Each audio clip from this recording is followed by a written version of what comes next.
الحمد للہ رب العالمین والصلاة والسلام علی رسولہ الامین محمد وعلی آلہ واصحابہ اجمعین ومن تبعہم باحسان الی یوم الدین۔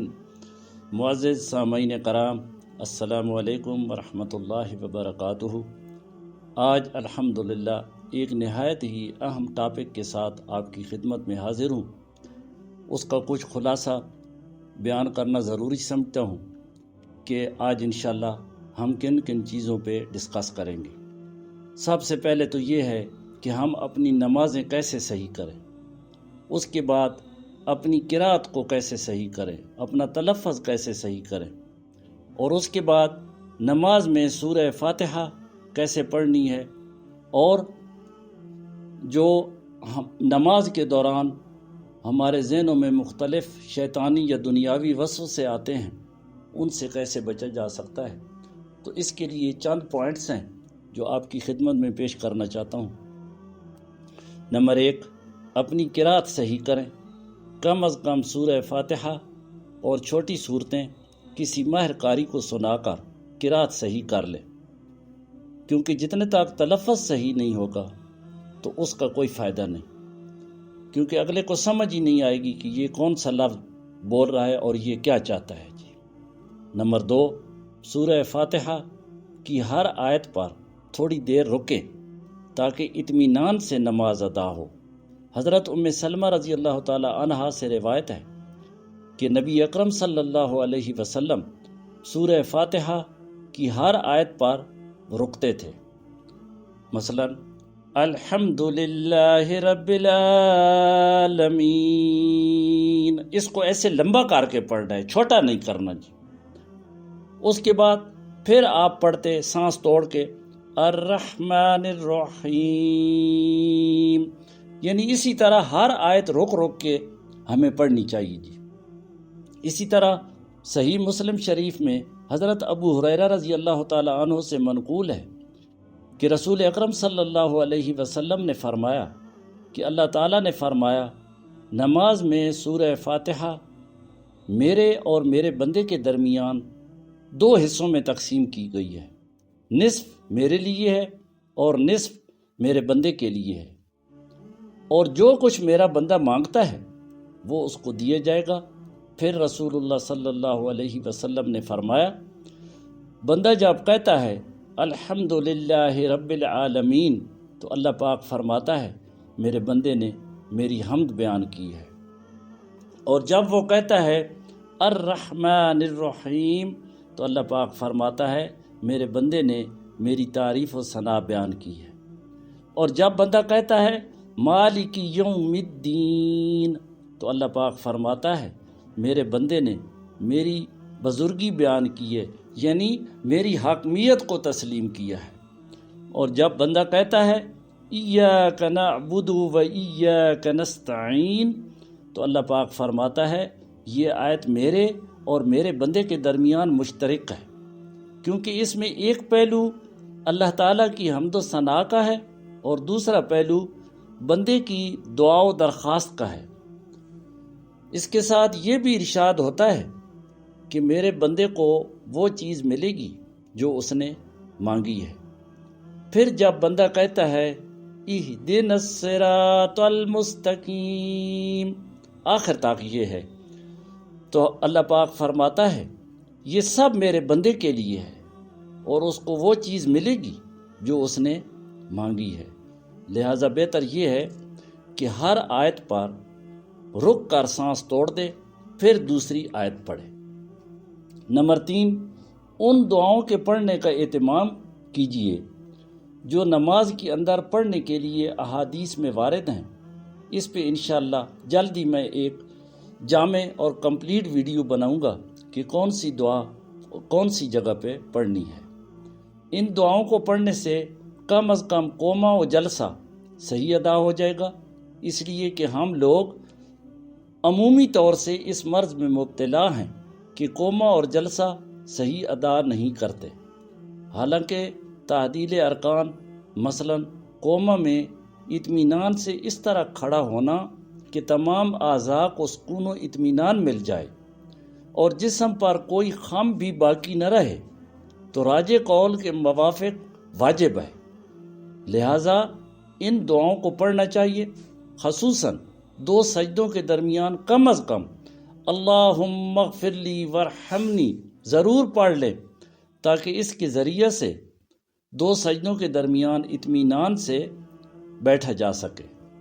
اس کے بعد اطمینان سے دوسرے سجدے میں جائیں۔ نمبر 4، پوری نماز میں کوشش کریں کہ ہاتھ نہ ہلیں۔ ہاتھ جو انسان کے قابو میں ہیں، اگر ان کی حرکات پر ہم نے قابو پا لیا تو انشاءاللہ دل کے خیالات کو بھی اللہ تبارک و تعالی ہمارے قابو میں دے دیں گے، اور جو ہمارے ہاتھ میں ہے اگر وہ ہم کر لیں گے تو جو اللہ تعالیٰ کے ہاتھ میں ہے وہ انشاءاللہ ضرور کر دیں گے۔ ایک اعرابی کو آپ صلی اللہ علیہ وسلم نے دیکھا کہ وہ داڑھی پر ہاتھ پھیر رہے تھے، تو آپ صلی اللہ علیہ وسلم نے فرمایا اگر اس کے دل میں خشوع ہوتا تو بدن کے سارے اعضاء میں سکون ہوتا۔ اس لیے بہت زیادہ اہتمام اس بات کا رہے کہ پوری نماز میں ہاتھ نہ ہلے، کیونکہ بلا عذر ہاتھ ہلانے سے نماز صحیح ادا نہیں ہوتی بلکہ مکروہ بھی ہو جاتی ہے۔ اس کا آسان حل یہ ہے کہ اپنے کسی دوست کو کہہ دے کہ میری نماز دیکھا کرو، اس میں کوئی سنت کے خلاف بات ہو تو بتا دینا، اور خصوصاً اگر میرا ہاتھ ہلے تو بھی مجھے میری نماز کے بعد کہ تم نے ایک بار یا کئی بار ہاتھ ہلایا بتا دینا، اس لیے کہ بسا اوقات کئی مرتبہ بلا عذر ہاتھ اٹھ جاتا ہے اور اس کا پتہ بھی نہیں چلتا۔ اگر کوئی کہے کہ آپ نماز میں ٹوپی سے یا کرتے کے دامن سے یا داڑھی سے کھیل رہے تھے تو آدمی فوراً انکار کر دیتا ہے، کیونکہ اس کا احساس ہی نہیں ہوتا، لہٰذا اس سے بچیں۔ نمبر 5، ایک اور اہم بات یہ ہے کہ نماز میں ادھر ادھر دیکھنے اور ہلنے سے بھی بچیں، کیونکہ نمازی احکم الحاکمین کی بارگاہ میں کھڑا ہوا ہے، اس لیے نماز میں سکون اور وقار کا ہونا بہت ضروری ہے۔ بعض دوست اس برائی میں مبتلا ہوتے ہیں کہ نماز میں ادھر ادھر دیکھنے کے عادی ہوتے ہیں کہ سامنے سے آنے والے شخص کو یقین نہیں آتا کہ یہ نماز پڑھ رہا ہے یا ویسے ہی کھڑا ہے، اس لیے اس عادت کو فوراً چھوڑنے کی کوشش کرنی چاہیے۔ عورتوں کو بھی چاہیے کہ گھر کی کسی سمجھدار عورت کو اپنی نماز کا نگران بنا لے کہ میرے وضو اور نماز کی غلطیاں بتلا دینا۔ حضرت عائشہ صدیقہ رضی اللہ تعالی عنہا کی والدہ ام رومان رضی اللہ عنہا فرماتی ہیں کہ میں ایک مرتبہ نماز پڑھ رہی تھی، نماز میں ادھر ادھر جھکنے لگی، حضرت ابو بکر صدیق رضی اللہ تعالی عنہ نے دیکھ لیا تو مجھے اس زور سے ڈانٹا کہ میں ڈر کی وجہ سے نماز توڑنے کے قریب آ گئی۔ پھر ارشاد فرمایا، میں نے حضور صلی اللہ علیہ وسلم سے سنا ہے کہ جب کوئی شخص نماز میں کھڑا ہو تو اپنے تمام بدن کو بالکل سکون میں رکھے، یہود کی طرح ہلے نہیں۔ بدن کے تمام اعضاء کا نماز میں بالکل سکون سے رہنا نماز کے پورا ہونے کا جزو ہے۔ نمبر 6، جماعت کے وقت سے کچھ دیر پہلے ہی مسجد چلے جائیں اور فرض نماز سے پہلے ذکر و تلاوت کا اور اگر وقت ہو تو نوافل کا اہتمام کریں۔ عورتیں بھی فرض نماز کی ادائیگی سے کچھ پہلے ہی مصلی پر جا بیٹھیں اور نماز میں دھیان جمانے کے لیے کچھ دیر اللہ تبارک و تعالیٰ کا ذکر کر لیں تاکہ نماز خضوع و خشوع والی بنے۔ نمبر 7، اگر دوران نماز وسوسے آتے ہیں تو ان کو دور کرنے کے کچھ سبب اختیاری ہیں، لہٰذا ان کو اختیار کریں، انشاءاللہ اس کا فائدہ ہوگا۔ مثلاً طہارت کا پورا خیال رکھا جائے، وضو باقاعدہ طور پر کیے جائے، وضو اور نماز کے درمیان کوئی دنیاوی کام بات چیت نہ کرے، جو کام نماز سے پہلے کر رہا ہے تھوڑی دیر اس کو چھوڑ دے تاکہ خیالات مٹ جائیں اور نماز شروع کرنے سے پہلے ذرا یہ سوچے کہ اب میں اللہ تبارک و تعالیٰ کے سامنے کھڑے ہو کر اس سے ہم کلام ہوں گا، لہٰذا مجھ کو بہت دھیان لگانے کی ضرورت ہے، اور دونوں ہاتھ اٹھائے تو خیال کرے